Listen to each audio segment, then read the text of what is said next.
మాజీ ముఖ్యమంత్రి doctor YS Rajasekhar Reddy వర్ధంతి కాంగ్రెస్ నాయకుల ఆధ్వర్యంలో రాజమండ్రి పేపర్ మిల్ వద్ద ఘనంగా నిర్వహించారు.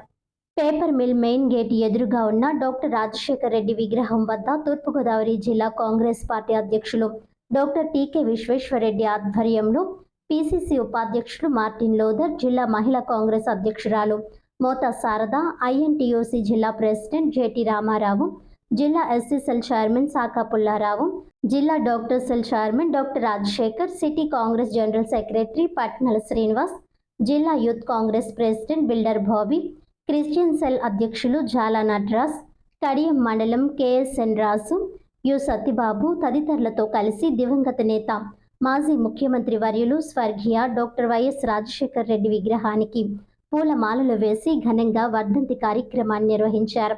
ఈ సందర్భంగా తూర్పుగోదావరి జిల్లా కాంగ్రెస్ పార్టీ అధ్యక్షులు డాక్టర్ టీకే విశ్వేశ్వరరెడ్డి పేదవారికి రగ్గులు పంచిపెట్టారు.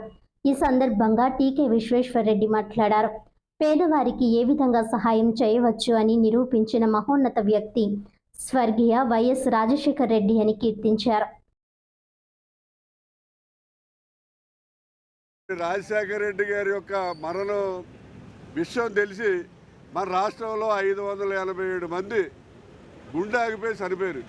ప్రపంచంలో ఏ నాయకుడికి కూడా చనిపోయిన తర్వాత అతని గురించి బాధపడి చనిపోయిన వాళ్ళు ఇంతమంది ఎక్కడ లేరు ప్రపంచంలో. అటువంటి మహానాయకుడు డాక్టర్ వైఎస్ రాజశేఖర రెడ్డి.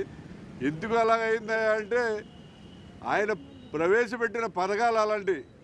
ఈవేళ విద్యా దీవెన కానివ్వండి, అలాగే ఆరోగ్యశ్రీ కానివ్వండి, 108 కానివ్వండి, రైతులకు ఉచిత విద్యుత్ కానివ్వండి, ఇలా అనేక పథకాలు ప్రవేశపెట్టాడు. ప్రతి పథకం కూడా ప్రజలకు ఎంతో ఉపయోగపడే పథకం. ఎవరు ముఖ్యమంత్రి అయినా సరే ఆ పథకాన్ని తొలగించలేనటువంటి పథకం ఈవేళ ఆయన పెట్టారు.